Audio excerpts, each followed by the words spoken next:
Assalamualaikum warahmatullahi wabarakatuh. Nama saya Muhammad Rizky Fajariansa dengan NIM 240306076 dari kelas PTNA dengan dosen mengampu Insinyur Tati Danasari SPT MPIPM.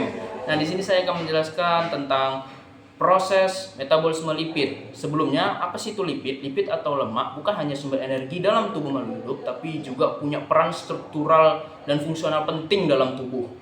Dalam video ini saya akan membahas dua aspek utama. Yang pertama, bagaimana tubuh memecah lemak, mendapatkan energi atau yang kita sebut degradasi lipid. Dan kedua, bagaimana tubuh membentuk kembali lemak melalui proses biosintesis. Nah, dari proses ini yang pertama ada degradasi lipid atau oksidasi asam lemak. Nah, dari prosesnya ini yang pertama ada pencernaan, penyerapan, dan transfer lemak. Lemak yang kita makan dari makanan seperti gorengan, daging, susu, atau minyak, bentuknya itu kebanyakan adalah triacylglycerol atau TAG. Ini adalah molekul besar yang terdiri dari satu gliserol ditambah 3 asam lemak. Nah, tubuh kita ini tidak bisa langsung menyerap TAG loh, harus dipecah dulu. Nah, dipecahnya ini melalui proses apa? Pencernaan lemak yang pertama. Di mulut dan lambung, sedikit pencernaan terjadi dengan bantuan enzim lipase. Nah, proses utama terjadi di usus halus. Empedu dari hati membantu mengemulsikan lemak, memecah lemak besar jadi kecil. Lalu enzim lipase dari pankreas memotong TAG menjadi asam lemak bebas dan monoasil gliserol. Lalu yang proses keduanya itu ada penyerapan lemak. Lemak yang sudah dipecah masuk ke sel usus halus atau enterosit. Di dalam sel usus, lemak dibentuk kembali menjadi TAG. TAG lalu dikemas dalam kilomikron, yaitu partikel pembawa lemak. Kilomikron masuk ke sistem limfatik, lalu ke darah, lalu terakhir dia mengalir ke seluruh tubuh kita.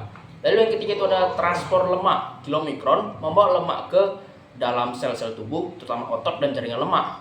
Di sana enzim lipoprotein lipase akan memecah TAG lagi jadi asam lemak bebas agar bisa masuk ke dalam sel dan dipakai untuk energi atau dia disimpan dalam tubuh.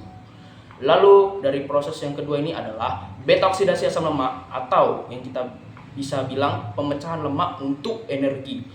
Nah, ketika tubuh butuh energi, misalnya saat puasa ini kita nih, atau olahraga, atau kurang karbohidrat, lemak inilah yang menjadi sumber energi utama agar kita tidak kekurangan energi. Nah, untuk prosesnya itu yang pertama ada asam lemak bebas dari asam lemak tubuh diaktifkan menjadi asam lemak KOA. Yang kedua, agar bisa masuk ke mitokondria atau pabrik energi sel atau penghasil energi sel dalam tubuh, asam lemak akan dibawa oleh karnitin. Ini disebut karnitin shuttle. Lalu yang ketiga, di dalam mitokondria terjadilah proses beta oksidasi. Nah, dalam mitokondria inilah proses terjadinya beta oksidasi. Nah, asam lemak dipotong-potong menjadi asetil CoA, 2 karbon per potong-potongan. Lalu tiap potongan menghasilkan energi seperti NADH, FADH kali 2, dan asetil CoA. Oke, nah dari hasilnya ini ada asetil CoA masuk ke siklus Krebs dan setelah masuk ke siklus Krebs akan menghasilkan banyak ATP. Proses ini sangat efisien loh. Satu molekul asam lemak palmitat bisa menghasilkan lebih dari 106 ATP, jauh lebih banyak dari glukosa atau gula dalam tubuh. Lalu dari proses ini ada lagi yang namanya proses biosintesis lipid atau pembuatan lemak baru dalam tubuh. Nah, ketika tubuh sedang kelebihan energi, misalnya nih kita habis makan banyak karbohidrat atau lemak, ya kan, seperti nasi atau daging, tubuh tidak akan membuang kelebihan ini, tapi dia akan menyimpan dalam bentuk lemak di dalam tubuh. Proses penyimpanan ini disebut biosintesis lipid. Nah, terdiri dari beberapa jenis sintesis.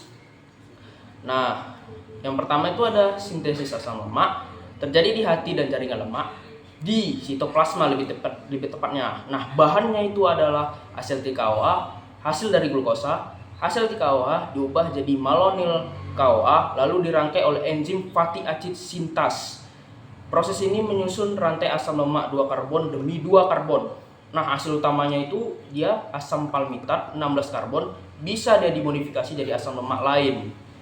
Oke, yang kedua itu ada sintesis triacylglycerol. Nah, ini yang TAG ya. TAG adalah lemak cadangan yang disimpan di jaringan adiposa, dibentuk dari 1 gliserol, 3 fosfat, dan 3 asam lemak. Proses terjadi di hati dan jaringan lemak. Nah, TAG ini disimpan sebagai lemak tubuh atau dikirim ke darah lewat VLDL atau very low density lipoprotein.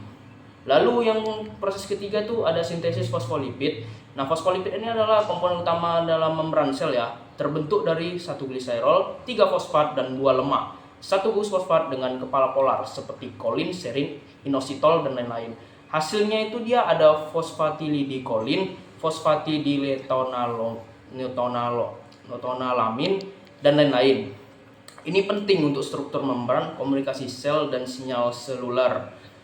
Oke, yang proses terakhir tuh ada sintesis kolesterol dan steroid. Ini adalah sintesis terakhir ya.